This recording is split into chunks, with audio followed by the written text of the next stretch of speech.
I am in my last year of high school. Now, most of my friends and classmates by now have already gotten some kind of job, whether that's working at a fast food place or even helping their own parents with a little business they had set up themselves. I was one of the few who just couldn't manage to get a job.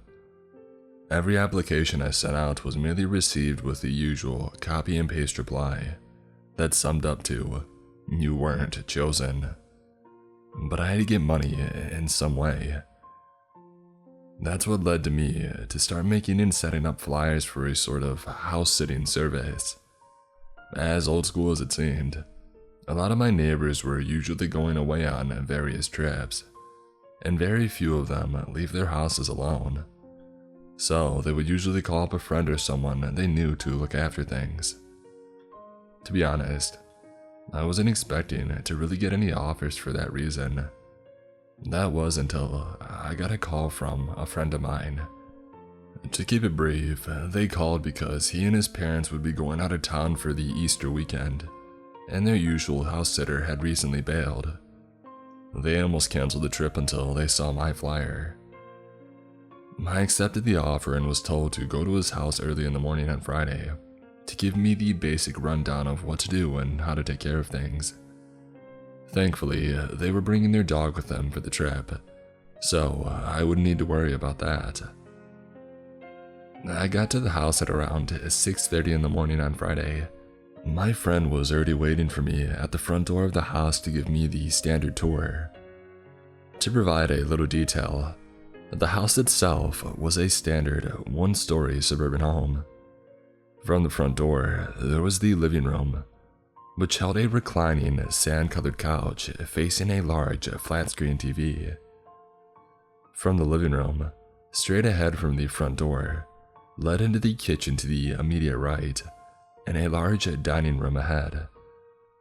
The kitchen had a door that led into a laundry room, and the dining room led to 3 other areas.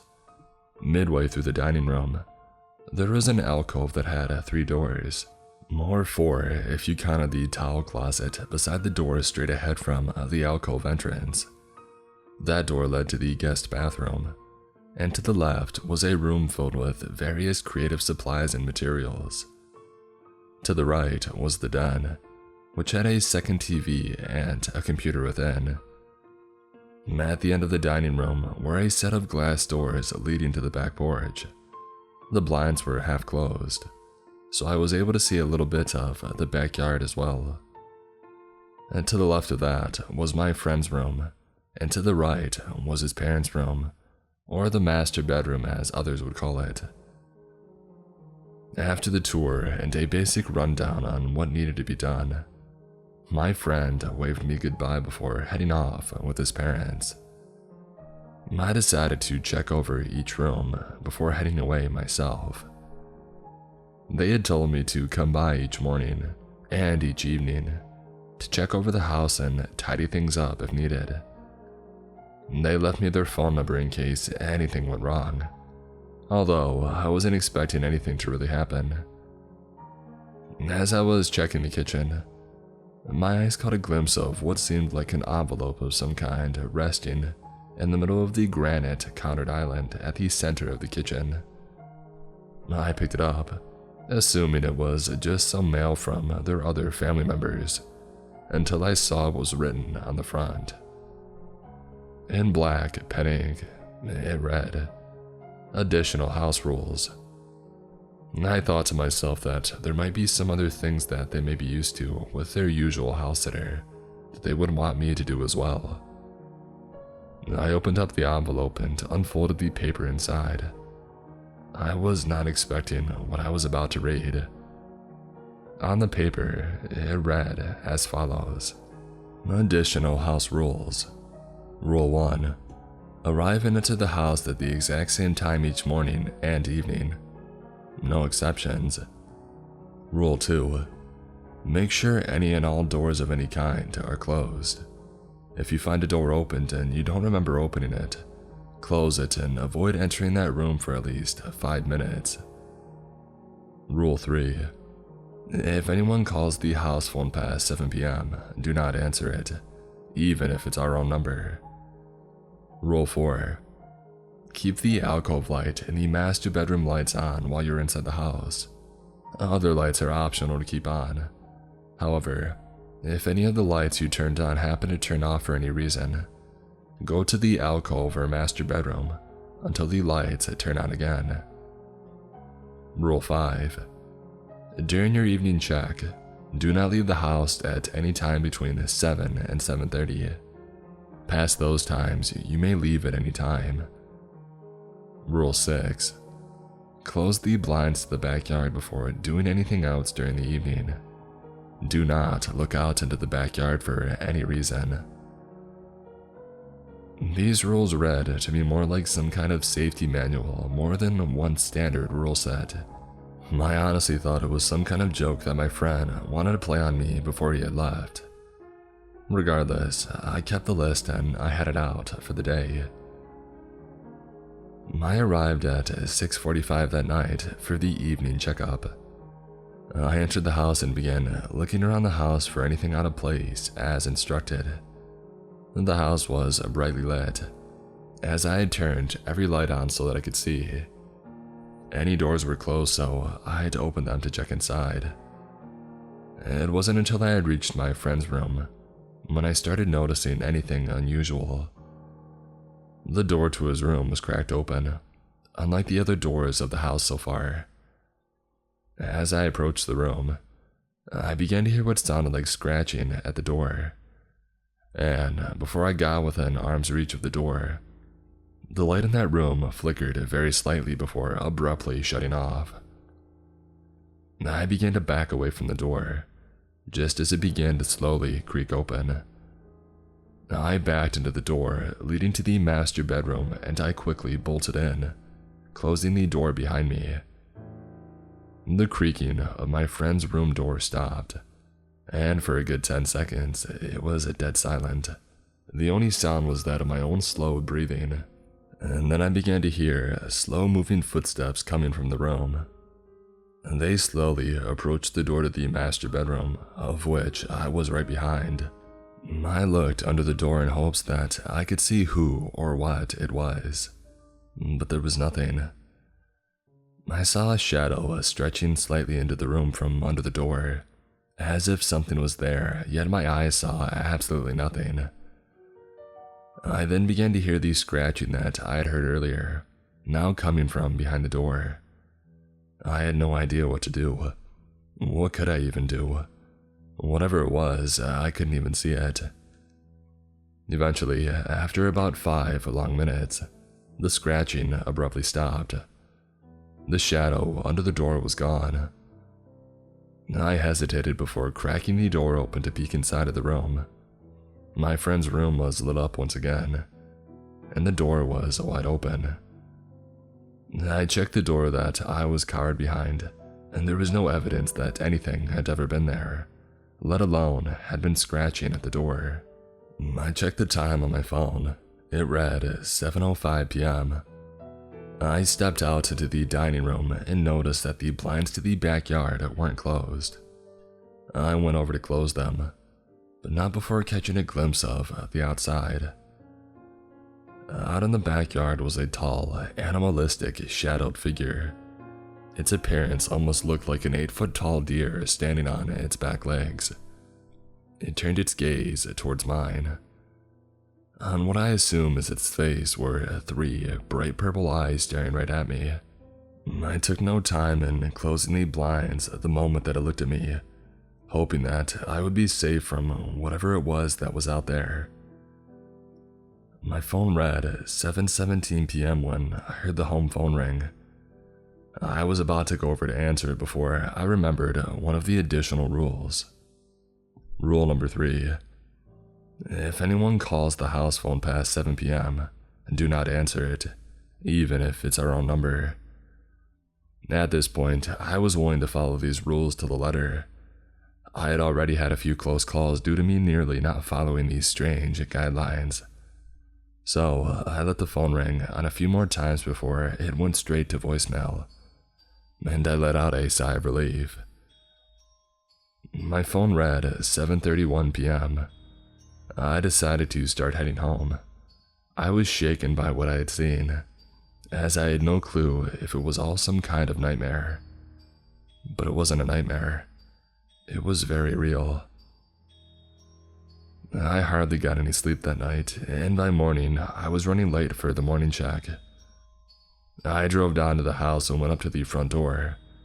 I was about to unlock the door before I began to hear scratching behind the door. I froze up, not moving. I remembered the first rule. Arrive and enter at the same time each morning and evening. I decided to back away to my car. I wasn't sure what was behind the door, but I didn't want to find out. I got into my car and began to pull away. Just before I started driving away from the entrance, I saw those 3 purple eyes from the front window of the house, gazing at me just as I drove off. That evening, I arrived at 6:45 to the site of my friend's car in the driveway. Confused, I got out, walked up to the front door and rang the doorbell. After a minute, my friend answered the door and greeted me with his usual smile. "You guys are back early," I spoke, confused. "Oh, right," my friend answered. "Our family couldn't all make it to my grandparents' Easter dinner, so we had to head home early." I nodded as he handed me the money that I was promised. He wished me a good night and was about to close the door before I remembered the note. "By the way," I began to ask, "what was this note about? What's up with your house?" He looked at me, confused for a second before he got a look of realization in his eyes. He chuckled to himself before he answered, "I didn't really expect you to take that little joke seriously." "What do you mean?" I replied. "I just left that there to mess with you, man," he laughed. "None of that was anything you needed to worry about." It's been 1 day since I looked after my friend's house. The events of that night, even now, are still as clear as day. At first, I thought it was all just some kind of nightmare that I had as a result of reading that list of house rules. Yet it couldn't have been just a nightmare, and it was this day when I found that out. I got back to my house on Saturday around 7:15 in the morning. I, still being in a state of being half asleep and shaken up from last night's encounter, didn't realize until I got into my house that I had kept the paper that had the strange set of rules in my pocket. I pulled out the now crumpled up sheet of paper, just to make sure that the rules that I saw were real. While I expected the original list of rules, instead, my eyes saw a new list of rules. They read as follows. Additional house rules. Rule 1. Keep the front blinds of the house closed at all times. If you find them open for any reason, close them immediately. Rule 2. If you hear knocking on the front door at any time between noon and 1 p.m., or between 5:30 p.m. and 7 p.m., do not answer it. Do not look outside. Do not respond to any voice that may be behind the door. Rule 3. Avoid looking outside between 8 p.m. and 6 a.m. If you happen to look outside during those hours, close your eyes and turn the other direction. Stay like that for at least 10 seconds before leaving the room that you're in. Avoid that room until 6 a.m. Rule 4. If you are awake at 1:30 a.m. and you hear the sound of scratching, stay still. Do not move until the scratching stops. If instead of scratching, you hear something approaching you, hold your breath and stay still until you hear it leave. Rule 5. Listen closely to any room you are about to enter. If you hear nothing after at least 5 seconds, you're safe. However, if you hear breathing, avoid entering until it goes silent. Close the door if it isn't already. They changed. The rules changed, I thought to myself. I rolled the paper into a tight ball and threw it into the trash can in the kitchen. I hoped that it would nullify the rules in some way. When I turned around, I nearly backed into the trash can and knocked it over when I saw the paper on the kitchen table. Not only was it there, but it was back in pristine condition. I knew that I had no choice. I had to deal with these rules, no matter what.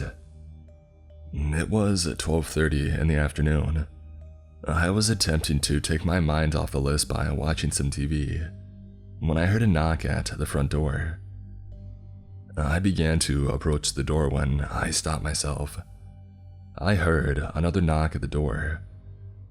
I simply stood there, unmoving, as if thinking that whatever was knocking on the door would stop if I simply didn't move. I heard a third knock at the door after only a few moments. I held still, waiting until I heard nothing.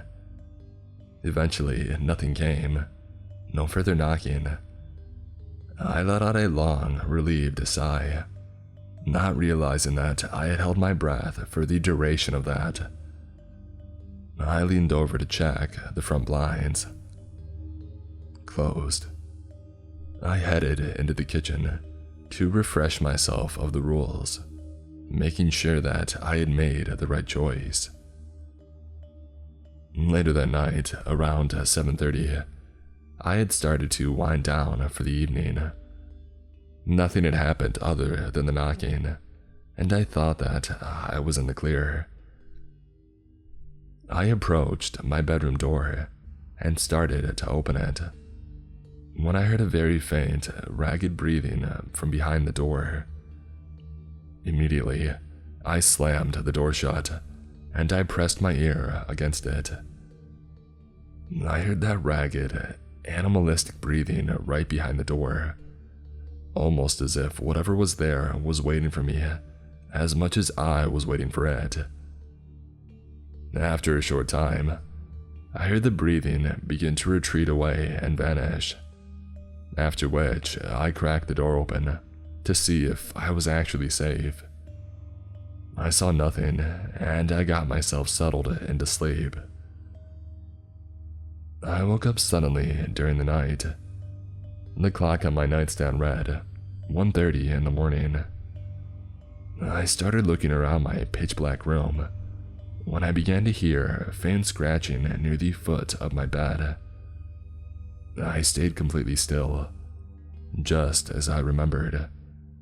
Eventually, the scratching stopped, and I began to sigh in relief when I started to hear the creaking of the floorboards slowly approaching the left side of my bed. Almost like footsteps, I immediately held my breath, facing the ceiling and staying still. I moved my line of sight in the direction of the footsteps, and what I saw nearly made me release my breath. A tall, deer-like figure stood hunched over my bed. Its entire body was darker than the room, almost like I was staring at something made from the void itself. Where its face was supposed to be were 3 luminescent, deep purple eyes staring right into mine. It began to climb out of my bed, its thin, almost skeletal limbs on either side of my body like prison bars. One thing that was truly strange about this was the fact that it didn't seem to make any indentation in the mattress, despite its overwhelming stature. Its dark face was mere inches from mine, breathing slow, ragged breaths as it seemed to almost judge me. I just kept my breath held and stayed perfectly still, hoping that it would go away soon. It soon climbed off my bed and stalked out of my bedroom. Once it did, I released my breath and I passed out. That morning, I got up and went to the kitchen to get some breakfast. I continued my morning as normal, or at least as normal as it could be regarding the last encounter. I went to school, bringing the rule list with me without thinking too much about it. Thankfully, nothing happened during the day. I didn't bring up anything that had happened during the night to any of my friends, not even bringing up the note at all. It was only when I got home that afternoon that I found out that the paper with the rules on it was now gone.